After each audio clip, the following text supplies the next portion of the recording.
big notable earthquakes. So I didn't go very back, just little few of the examples. The Indian Ocean earthquake, Kashmir earthquake, Java, Sichuan, Haiti earthquake, you see. And then there are some floods. The great floods of Wuhan, great flood of the US, Yangtze River in China, Mozambique flood.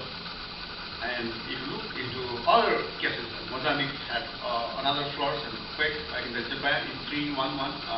We were talking yesterday. And then Indonesian tsunami. I remember I edited this last night. I'm happy to to tell you that. So really, bad for us. Then some avalanches they happen in the high mountains. Wellington, Blooms, and Cass earthquake, Volta and Volca, Carmatan rock slides. If you look at the droughts, they are also not less important. Indian drought, Soviet Union drought, Chinese famine, Sichuan province drought, Western Australia, and so many. So we have events of this famine and the droughts in the past, the floods and so many big disasters. So these are in fact part of life. They are beyond our control. So let's go in Nepal a little bit. You see this pie diagram shows you that the drought is the number one affecting our population. Around 51%, more than half of the people are affected by the drought. So this summarizes the number in the last century. The number two is talking about the flood, effect of flood. So drought and flood, both of them are occurring in different places of the country. The major components of the disaster. And you see, if you talk in terms of money, the loss, you will see the flood has caused greater loss in our country, followed by the earthquake. Although earthquake, the number of suffering is less, but in terms of property or cash, the earthquake comes second in Nepal. In addition to this, we have drought and landslide and wildfire. They are not of that high significance. So the flood and earthquake, they have been very important. When we look into the history of the flood and earthquake in Nepal, what happened? Why flood? Because we have over 6,000 of rivers and streams. So they bring a lot of flood in the summer season after rain. And then if we go in the north, we have a glacier lake, the outburst flooding when temperature rises. And we have more than 400 glacier lakes. After melting, we have to get floods in the downstream. And in terms of earthquake, if you look at the history of the seismic data, we will see that Nepal is one of the very high seismic zones. But the frequency is less. So in 1934, we experienced the largest quake, which took lives of over 8,500 people in our country. That was the largest in the past. But smaller shocks were experienced later on in 1980 and 1988. So next biggest earthquake is predicted to occur in Kathmandu, Nepal. So that will take how many? That may take the lives of over 40,000 people and 95,000 people will be injured. This is expected. Maybe near 1 million of population will be homeless in Nepal, especially in the Kathmandu. I'm talking about that. So this is really the future challenge of the government of Nepal. So this is one of the major disaster problems that we have to think of in this century. So why this happens in if you look into the region that we found that the vulnerability has three factors. One is the haphazard urban growth. No planning. People want to make houses everywhere. People want to live in the city, enjoy all the facilities and resources, services. And poor construction quality. Poor construction quality means the buildings are not as strong as they should be. And then the third is the government has not been able to enforce the building codes. So maybe earthquake resistance building and those kind of things, and that includes addition of more costs. So there is a lack of enforcement from the government side. So we have a lot of problems in our country. See, I told you that natural disaster may come out of the sudden, and the impact is so large that the regular government administration capacity cannot handle the situation. This happens. So the disaster can have a multiple definition. It's not one, but it has a multiple definition because it varies from place to place and time to time. If you look into the disaster, what is it? It has many definitions. No specific definition of disaster universally. So you have to apply it to your situation. So it says that disaster literature is little consensus on the definition of the basic concept of disaster or any of its derivatives. If you look at it broadly, then we can say that disaster may mean a sudden event, an accident or natural catastrophe that causes great damage to life. And if you look into the legal definition of disaster in our country, in Nepal, it says earthquake, fire, storm, flood, landslide, heavy rain, drought, famine, epidemics, and other similar natural disasters. They are under the definition of disaster, as framed by the National Disaster Relief Act of 1992. So it's really broad. It also includes the industrial incident or accident caused by explosion of poisoning in any other kind of disasters. So this is a real definition of disaster. What factors that are affecting the disaster management in Nepal? Public awareness, lack of public awareness, literacy rate. There are a number of factors, really important ones. Mass poverty. We have a large number of population still underdeveloped. And difficult and underdeveloped physical infrastructure. We have a terrain very complicated, very remote areas where physical infrastructure is not easy to develop. Unplanned settlement, political commitment is not strong enough. Similarly, decision-making process in the government is slow. They cannot decide right away. And cooperation and coordination among agencies, international agencies, government, private sector is not very good. On top of those things, the technological capability, for example, early warning systems, digital monitoring, surveillance, and mitigation planning, all these things that contribute to this disaster recovery is not enough, not below that what we should be. So all this makes disaster a complex phenomenon in our country. When you talk about the disaster, it has infrastructural components. But some of the infrastructure may have a number of definitions. One of the type of infrastructure is the information infrastructure. This figure shows all kinds of infrastructure, information infrastructure required for the disaster management and recovery.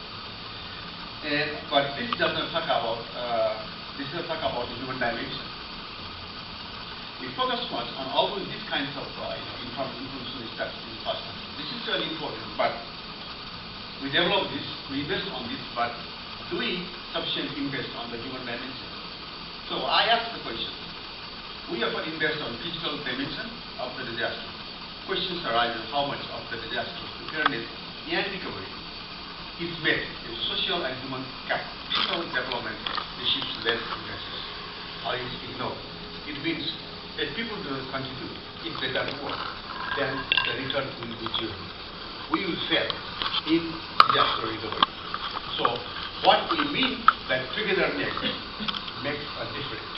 If people work, then we can recover as much as more than our expectation.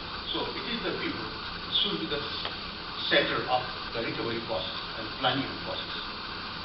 Now, what is important here is the decision making. When you talk about the people contribution, decision making becomes the primary factor. Whether you decide, your government decides, or whether the people decide at the bottom level or the higher level.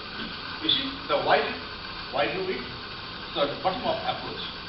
If the community decides and the decision goes up, is moved up, then that has a greater implication. We can recover faster or more effective. But it's unlike this. If the government decides and we have to apply this at the grassroots level, then the effect is less. So we have greater losses. So this is very important, whether we decide on the approach of decision making rests a lot of things. So it greatly affects the people participation at all levels and walks of life. So decision making is a very important process. So I take you back to Taiwan. One case, the last year, what happened in Taiwan. You see the map of the Taiwan, and this is the red.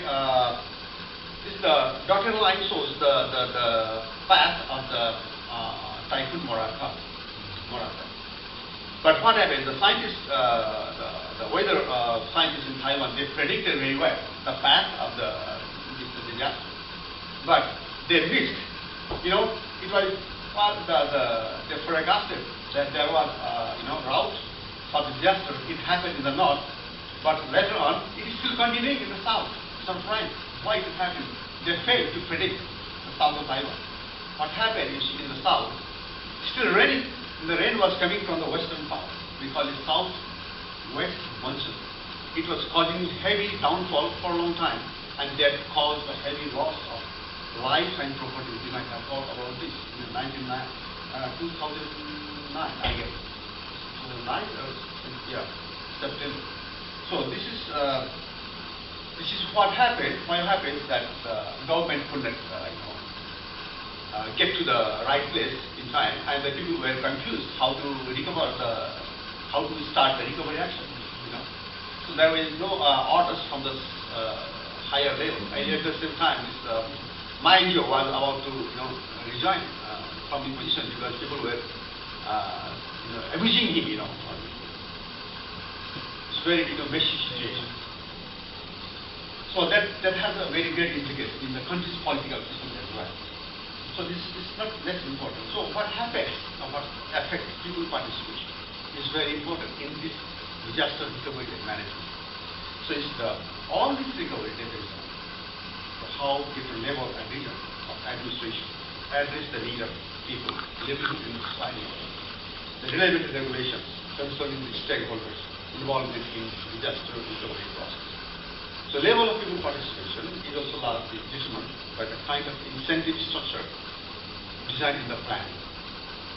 We often say that planning and implementation determine the disaster recovery, but individual willingness for the cause of the nation also drives the success of disaster recovery. Individual has to be really nationalistic. There should be the point of the feeling of the country. This is my nation. We have to be very positive to contribute to when contributing solve. So this aspect of the human has to be capitalized by the government system.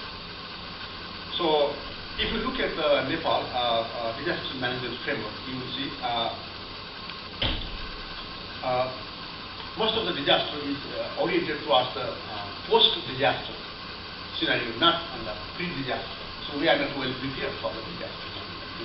This is the problem in our country. The Ministry of Home Affairs is the apex government organization responsible for preparedness and disaster management. So this Ministry of Home Affairs collaborates with Nepal Police and Nepal Army when this kind of thing happens. And they also have a network at the district level through the chief of district office. And so they have a committee, they call it Central Disaster Relief Committee in Nepal. And this Central Disaster Relief Committee is headed by the Ministry of Home Affairs in the country. And a number of ministries join as a member in this committee, and when the disaster occurs, they meet as required to address the need of the affected people in the location. The committee controls the disaster relief recovery fund, which is occasionally supplemented by the Prime Minister fund. We have a special fund management with the Prime Minister. He can directly deliver any amount of money he wants to the right cause of the nation, and there is emergency. So this is the kind of institutional framework of the disaster recovery in Nepal. At the top is the central level natural disaster relief committee, below which formulates the national level policies and implementation. Below it at the regional level natural disaster relief committee. Below it district level natural disaster relief committee. And at the grassroots level, we call it local level natural disaster commission. All these levels below the MOSA, Home Affairs, Ministry of Home Affairs, major responsibility is to supply the needed foods and clothing and shelter and rehabilitation kind of things. Have different subcommittees. I will skip this. So in the disaster risk reduction management framework of our country, it has three components. One is the policy framework that tries to contribute to public life security. Is the number one priority, for which they give emphasis to the development and use of technologies, relief and rescue activities, and strengthen disaster management measurement centers. If you look at another component, another framework is called legal framework, called Natural Disaster Relief Act, which was formed, institutionalized in 1982, is the primary legal instrument for handling all these disaster stuff in the country. This Management Act is under Natural Disaster Resource Recovery Committee. It's now in the process of finalization, not yet finalized. So, in addition to this, there are two more legal frameworks that we call Local Self-Governance Act. They are also empowered to make a decision at the local level. And there are also other codes we call Building Construction Codes of 1990. That also provides some rules and regulations for buildings. The third framework, the component is the institutional framework. As the national focal point, Ministry of Home Affairs is accountable to prepare national policies, ensure its implementation, responsible for rescue and relief work, data collection, dissemination, and distribution of funds and resources to the affected population. This is the institutional framework. Now, we have a number of challenges in the country. One, strategic challenges. What do we face? Number one, strategic challenge. Then, economic and technological challenges. We have behavioral challenges. We have legal challenges. We have socio-cultural challenges facing this disaster in the country.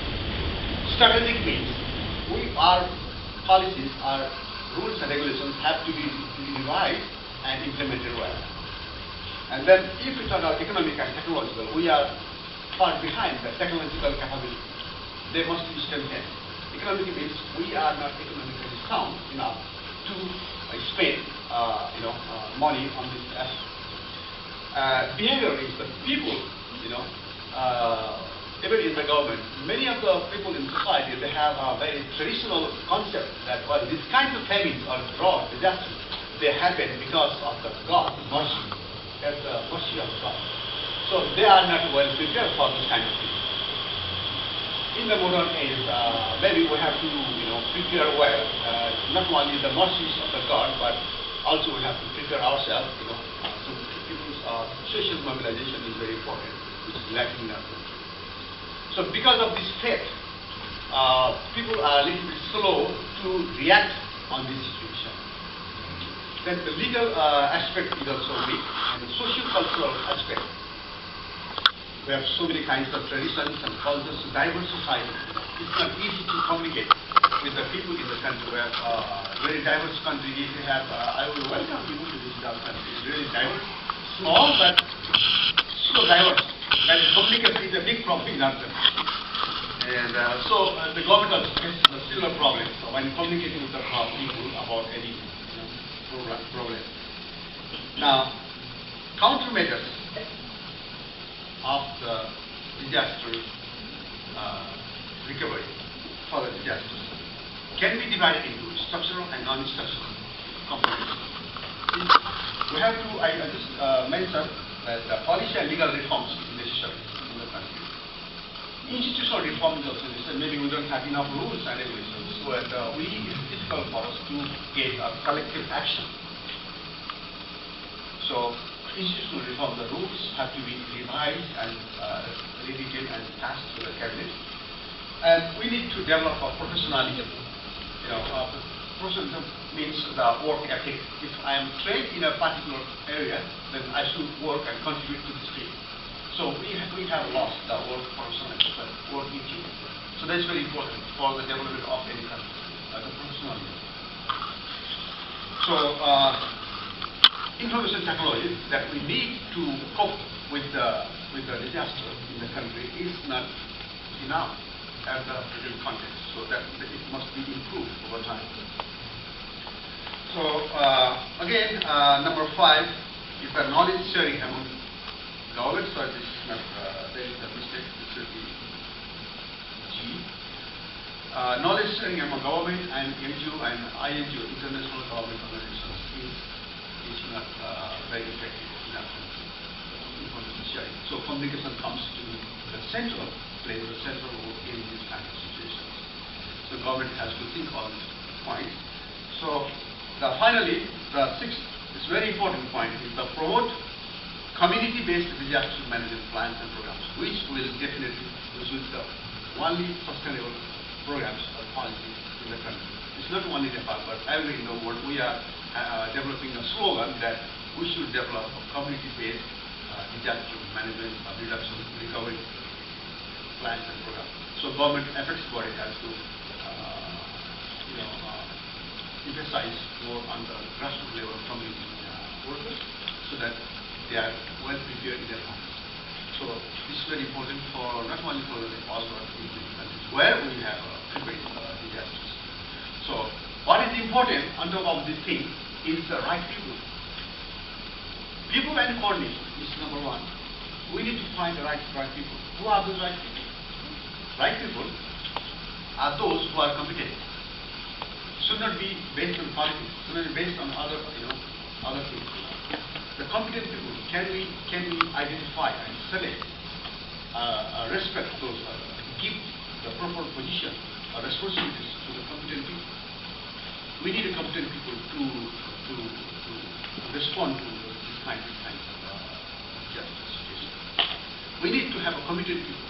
You should wholeheartedly come up for the cause of nation. So the selfishness is not important. You have to work for the nation. So there is a commitment. There is a responsibility. We should feel responsible, accountable. Then communicating. If we are committed, but we are not communicating. We don't know how to talk to the people, or we cannot communicate. We don't need those kind of people. Maybe we fail in our efforts. So we need communicating people who can maybe more than one language. Then cooperative people in society, communication is a big problem. Unless you talk to the people at one-to-one level, stand at the same level, and cooperate with the people, and then you can people will trust you, and they can go with you. They work together. You can make a team to work to solve the problem. So the competent, committed, communicative, and cooperative people. The four points is important to recover the disasters. And with this short word, actually this is a very short presentation.